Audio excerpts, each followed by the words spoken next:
Moving day on a college campus is a universal experience. It's a blur of cardboard boxes, emotional goodbyes, and the nervous excitement of starting fresh. Students get their keys, find their rooms, and start a new chapter of their lives. But what if there was a room that no one could get a key for? A room that's been deliberately locked and wiped from the housing lottery, left to gather dust at the end of a forgotten hallway. This is the story of a place that, for our purposes, we'll call room 413 in Northwood Hall.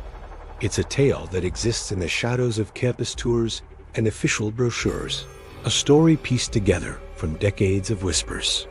While you won't find this specific room on any real university map, its legend is a perfect storm of the most terrifying elements found in haunted dorm stories all across America. The university in the legend offers no explanation, of course. To them, the room simply doesn't exist. But the students know better. Tonight, we're unlocking the door and exploring the chilling legend of room 413. Like most ghost stories, the legend of room 413 starts small. In this telling, the first strange accounts pop up in the late 1980s. For years before that, it was just a normal dorm room. But then, residents started reporting things that maintenance could never quite fix. The most common complaint was as strange as it was specific: the sound of marbles being dropped on the floor above them. They'd hear the plink, and then the slow, distinct roll across the ceiling from one end of the room to the other. The only problem? Room 413 was on the top floor. Above it, there was nothing but the roof. Maintenance crews would check the attic and find nothing. No pests, no loose pipes, nothing to explain the sound. Still, semester after semester, the complaints kept coming. Soon, other oddities joined the list. Students would come home to find a chair pulled away from a desk or a book moved from a nightstand to the floor. TVs would flicker or switch channels by themselves. For a while, everyone wrote it off. Pranks, faulty wiring, overactive imaginations. But when the same stories kept being told by students who had never even met, a chilling pattern began to emerge. The whispers about room 413 were starting to get louder. According to the legend, by the mid-1990s, the activity in room 413 went from weird to genuinely hostile. The gentle sound of rolling marbles was replaced by something that felt personal and deeply menacing. Residents began reporting sudden, intense pockets of cold that would materialize out of nowhere and vanish just as quickly. One student in the story claims he felt an icy cold hand grip his arm while he was sleeping, waking him up to a pitch-black room, with the door still locked from the inside. A pair of roommates swore they could hear faint whispers at night. They could never make out the words, but they said it was a woman's voice, and it was so full of sadness that it left them feeling heavy and depressed for days after. The activity supposedly got more physical, too. Doors would slam shut with terrifying force when there wasn't a window open.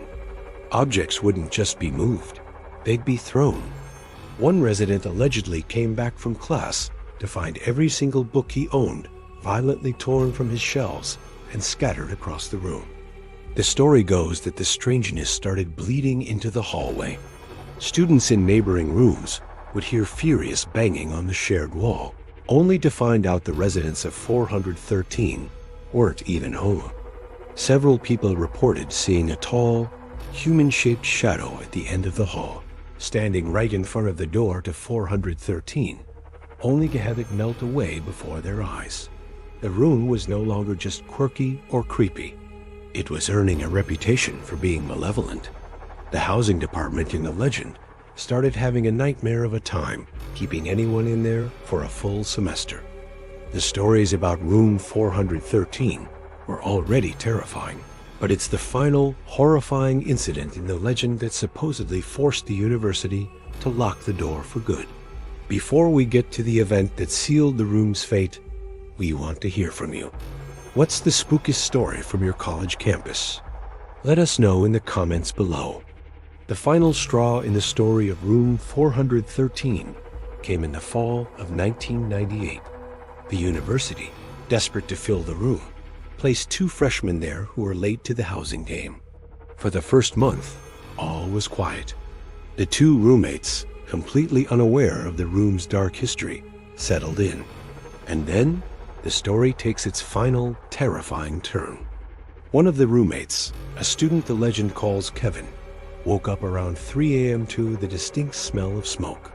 He shot up in bed, his heart hammering against his ribs, and saw a flickering orange glow in the corner.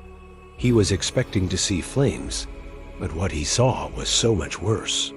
The legend says he saw the figure of a young woman, engulfed in silent, ghostly fire. Her body was translucent, and through the flames, her face was frozen in a silent scream of pure agony. She appeared to be running in place, her form twisting as if trying to escape the very fire that was consuming her. Kevin's scream woke up the entire floor. He bolted from the room, yelling, "Fire!" And in moments, the hall was flooded with students and the RA. But when they peered into room 413, there was nothing. No fire, no smoke. Just Kevin's roommate, sitting straight up in his bed, staring at the empty corner in a state of total shock. The legend concludes that Kevin was so traumatized, he left the university the very next day, and his roommate moved out that weekend. After that, the university supposedly gave up. They took room 413 out of commission, changed the locks, and the door was never officially opened again. So where does a story like this come from? Every good campus ghost story needs a tragic backstory, and the legend of room 413 is no different. Over the years, students have woven together a tale about a young woman named Eleanor who lived in the room back in the 1950s. The details are hazy, but the most popular version claims she died by suicide in that room after a horrible accident. The lore says she was using a small alcohol lamp to cook or heat something, a common practice in dorms back then when her clothes accidentally caught fire. She was severely burned, and the story goes that she was so overwhelmed by her injuries and disfigurement that she took her own life in that very room. Now, it's important to state there are no official records to back this up. It's pure folklore. But the story persists because it feels real, especially when you hear the tales of a flaming apparition. It's strikingly similar to the very real story of Condi Cunningham at the University of Montevallo, where a student tragically burned to death in 1908, and whose spirit is still said to run screaming through the halls of her former dorm. It seems some tragedies, whether real or imagined, leave a permanent scar. While the story of Northwood Hall's room 413 is a fictional urban legend, it's so effective because it feels like it could be true. In fact, its key elements show up in campus legends all over the United States. Maybe the most famous is the story of room 428 in Wilson Hall at Ohio University. Just like in our story, this real-world room is rumored to have been permanently sealed by the university because of extreme paranormal activity following the mysterious death of a student. While the university officially denies the room is sealed for supernatural reasons, the legend is a cornerstone of the campus's haunted history. At Gettysburg College, which was a field hospital during the Civil War, students have reported elevators taking them to the basement and the doors opening onto a grisly phantom operating room that vanishes moments later. And at the University of Illinois, the English building is said to be haunted by a young woman who drowned in the building's old pool, with reports of wet footsteps and slamming doors that sound a lot like the early events in the 413 legend. These stories prove that the idea of a place soaking up the memory of a tragedy is a powerful and widespread phenomenon. Today, the legend of room 413 serves as a chilling piece of university folklore. It's a blank space on a student housing map, a silent monument to a story that has captivated and terrified students for generations. The university in the story may not acknowledge it, but its presence is felt by anyone who imagines themselves walking down that fourth-floor hallway. You can almost feel the air grow colder as you get closer to that one locked door. So is it just a ghost story?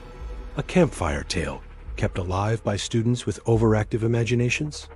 Or is it a representation of something deeper?